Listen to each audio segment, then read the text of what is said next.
Everyone, আজকে বেরোচ্ছি একটু অনেকদিন পরে।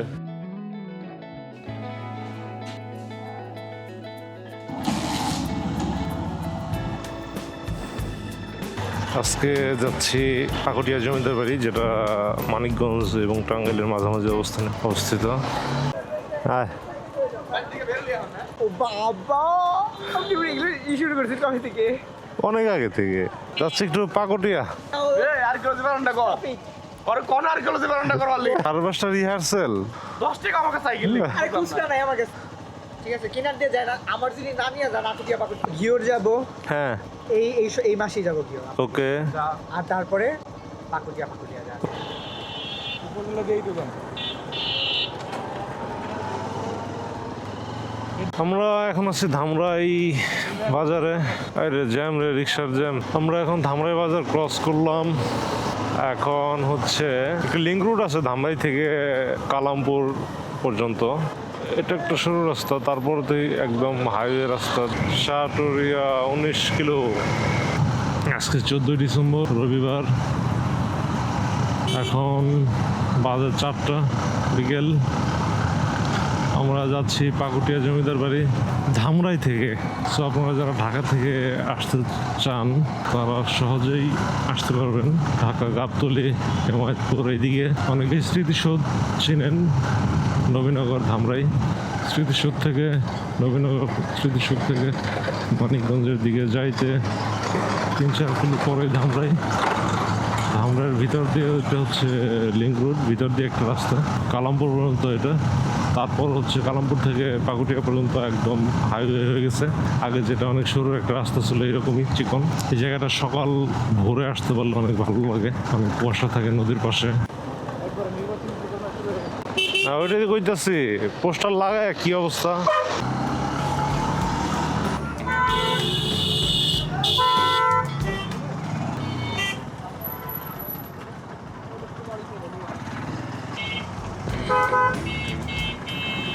আরে গরু, আমরা চলে আসলাম কালামপুর বাজার। উত্তরবঙ্গের অনেক গাড়ি এখন এদিক দিয়ে যাতায়াত করে।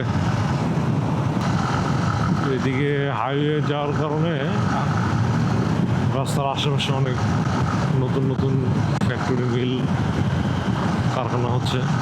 আমরা এখন চলে আসলাম মহিষাসী বাজার।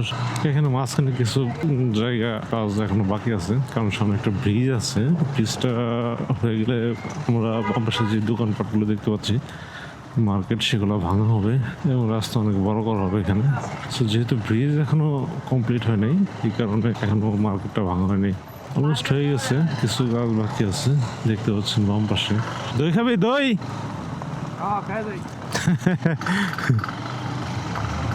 দই মিস করা যাবে না। আমরা চলে আসছি কাওয়ালিপাড়া। এখনো ধামরাই উপজেলার মধ্যে আছি, মানে ঢাকার ভিতরে আছি। এখানে ভালো একটা দই এবং মিষ্টি পাওয়া যায়। তো আমরা মাঝে মাঝে আসি এখানে দইটা খাওয়ার জন্য, বিশেষ করে। এখানে একটা ফ্লাইওভার হচ্ছে, দেখতে পাচ্ছেন। জ্যাম, দোকান তো সব খোলা, এই জায়গায় রাখা যাবে না বাইক, বুঝছস? নাম আমার রাখতে হবে, এখানে রাখার জায়গা নাই তো।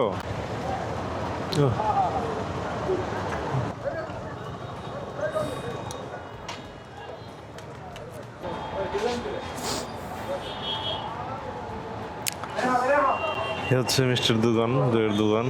এখানে দেখতে পাচ্ছেন এই যে দই আর মালাই চপ আছে। মালাই চপ খাবি না? হ্যাঁ, আরে চাপে জলটা করে ধরছস।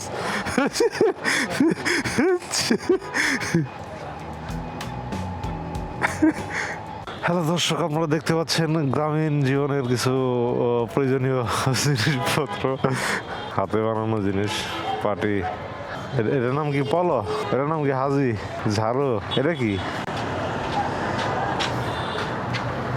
আয়,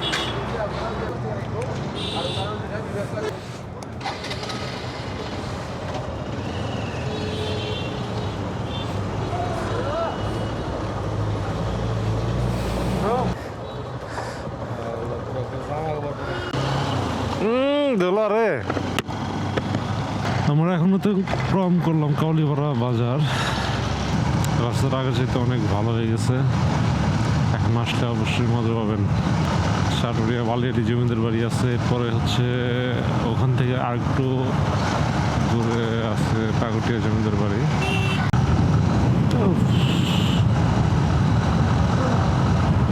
আমরা এখন চলে আসলাম সাটুরিয়া বাজার। অলরেডি লেট হয়ে গেছে, সূর্য ডুবে যাবে হয়তো, দেখা যাক কোন পর্যন্ত দেখানো যায় আপনাদেরকে। এটা সাটুরিয়া থানা। আপনারা এদিক দিয়ে চাইলেই দেখতে পারবেন পুরাতন কিছু প্রত্নতাত্ত্বিক নিদর্শন। সোজা গেলে পাকুটিয়া, আর ডান দিক দিয়ে হচ্ছে বালিয়াটি জমিদার বাড়ি।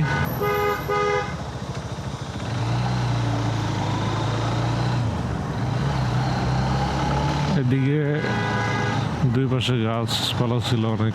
কালামপুর থেকে টাঙ্গাইলের যে হাইওয়ে রাস্তাটা, ওটা হচ্ছে এটার মধ্যে পড়ে। সো কিছু জায়গাতে এখনো কাজ শুরুই করা হয়নি। এখান থেকে আরো প্রায় 7-8 কিলোর মতো হবে পাকুটিয়া জমিদার বাড়ি।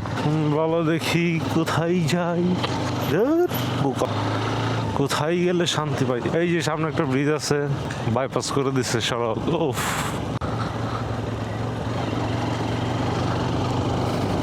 ওফ, এই সময় এখন পাকুটিয়া থাকতে পারলে ভালো হইতো। ভয়াবহ অবস্থা তো।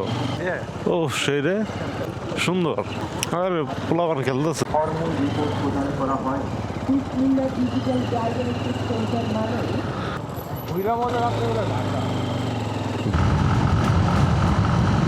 আমরা অলমোস্ট কাছাকাছি চলে আসছি পাকুটিয়া জমিদার বাড়ির। অলরেডি 5টা বেজে গেছে। তো এখন সূর্যাস্ত হচ্ছে 5:12-13 এই টাইমে। আমরা মনে হয় 5-6 মিনিটের মতো সময় পাবো। চলে আসছি।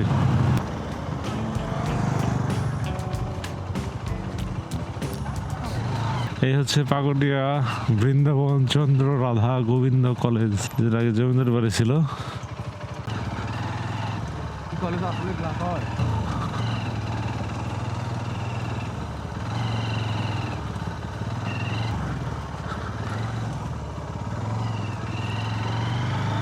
বেশ একটা কুয়া আছে ভিতরে, এই যে এটার ভিতরে। বাইক নিয়ে ঘুরি আজকে সব জায়গায়, যেহেতু সময় নাই। এই যে এখানে কূপটা।